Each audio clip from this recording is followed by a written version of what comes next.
सर्वांच्या सहकार्यानं कालच्या या इलेक्शनमध्ये आम्ही विजय प्राप्त केलेला आहे। मी राजेंद्र मंडलिक अध्यक्षपदाचा उमेदवार केवळ सर्व वकिलांच्या विश्वासानं आणि प्रामाणिकपणानं केलेल्या मतदानाचा हे फलित आहे। या इलेक्शनमध्ये मला जास्त प्रचारादरम्यान जे जाणवलं ते म्हणजे वकिलांच्या समस्या आणि अडचणी ज्या आहेत त्या समजून घेणं आवश्यक आहे आणि त्या समजून घेऊन आम्ही आमचा अजेंडा तयार केला होता आणि त्या अजेंडा जो आम्ही लोकांच्या समोर ठेवला, आम्ही वकिलांच्या समोर जो ठेवला तो ठेवत असताना देखील आम्ही त्याच्यावर वकिलांशी चर्चा करून त्याच्यावर काय उपाययोजना करता येतील याची देखील चर्चा केली आणि त्यामुळं या पद्धतीमुळे जो आमचा हा त्यांच्या बरोबर संवाद होत होता त्याच्यामुळं वकिलांनी आमच्यावर विश्वास दाखवला आणि आम्हाला मतदान केलेलं आहे।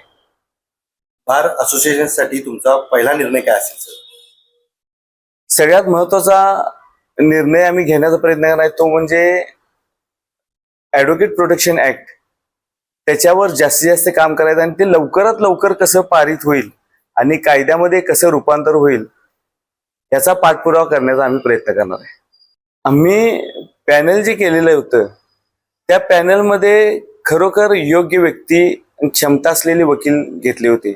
त्यामध्ये उपाध्यक्ष जे आहेत आमचे ते घाडगे साहेब, ते माजी अध्यक्ष होते क्रिमिनल सिटी बार प्रॅक्टिशनर्स असोसिएशनचे। त्यानंतर ते कालेकर जे होते, आता कालेकरांचं नाही झालं पण बऱ्यापैकी त्यांचा सर्वांशी संपर्क होता, तालुक्याला देखील त्यांना ओळखत होते सर्वजण। प्रयत्न केले प्रामाणिकपणे त्यांनी प्रयत्न केला पण नाही झालं। पण जॉईंट सेक्रेटरी जे आहेत ते जॉईंट सेक्रेटरी आमचे अवधूत पाटील हे कोऑपरेटिव्ह मध्ये चांगले प्रॅक्टिस करणारे होते। त्यांनी देखील चांगल्या पद्धतीनं लोकांना कॉन्टॅक्ट केला होता, त्यांची संपर्क साधण्याचा प्रयत्न केला होता आणि खरंच ऍक्च्युली ते देखील प्रामाणिकपणे वकिली करणाऱ्यांपैकी एक आहेत। अशा पद्धतीचे वकील जे आहेत ते वकील एकत्र करून, तसेच तरुण वकील देखील त्यामध्ये बरेचसे आम्ही घेतले आणि असं करून एक चांगलं पॅनल थोडक्यात तालुका लेवलमधले तालुक्याच्या ज्या अडचणी आहेत ते समजून घेणं आवश्यक असल्यामुळे तालुक्यामधील देखील वकिलांना आम्ही पॅनलमध्ये घेतलं। तसेच महिला वकिलांना देखील आम्ही बऱ्यापैकी प्रतिनिधित्व देण्याचा प्रयत्न केला। अशा पद्धतीनं सर्वतोपरी सर्वांचा समावेश, सर्वसमावेशक अशा पद्धतीचं आम्ही पॅनल तयार केले।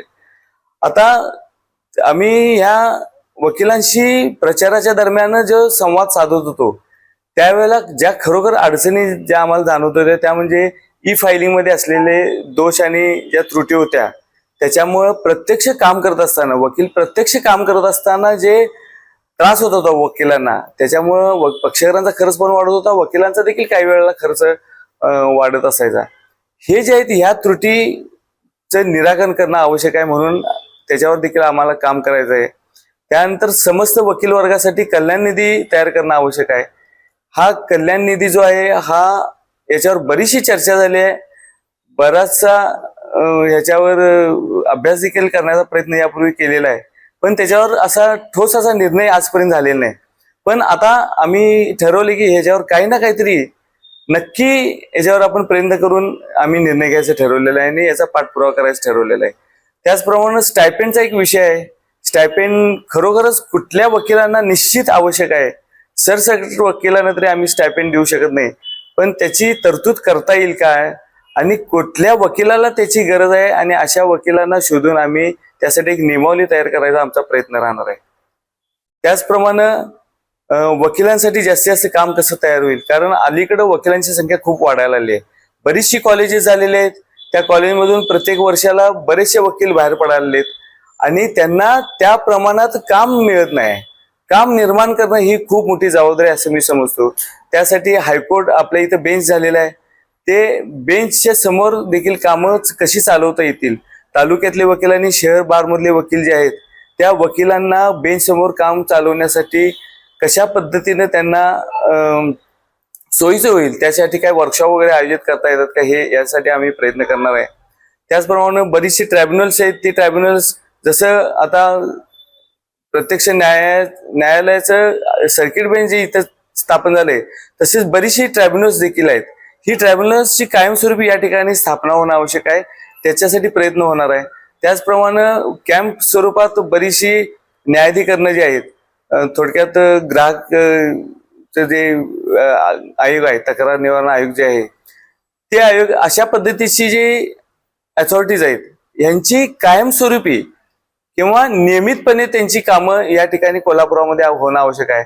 कसं होतंय, 2 ते 3 महिन्यांना एकदा ही कॅम्प वगैरे इथे येतात आणि त्यांच्यासमोर ही कामं चालतात. त्याच्यानं पूर्णपणे कामाचा निपटारा होत नाही.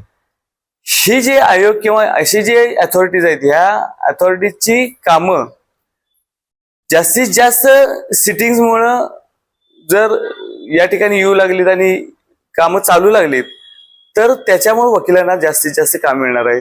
म्हणजे जास्तीत जास्त वकिलांना काम कसं मिळेल आणि जास्त काम कसं मिळेल ह्याच्यावर आमचा जास्तीत जास्त प्रयत्न राहणार. आणखी एक महत्वाचा विषय म्हणजे सर्किट बेंचचं कायमस्वरूपी खंडपीठामध्ये रूपांतर होणे. त्याच्यासाठी देखील खूप काम करणं आवश्यक आहे.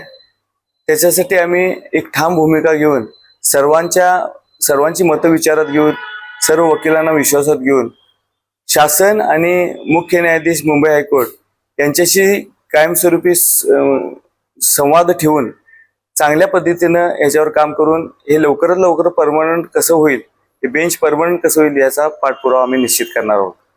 आता ही जी इलेक्शन झाली, या इलेक्शनमध्ये आम्ही प्रत्येक तालुक्याला संपर्क साधलेला आहे प्रचाराच्या निमित्तानं.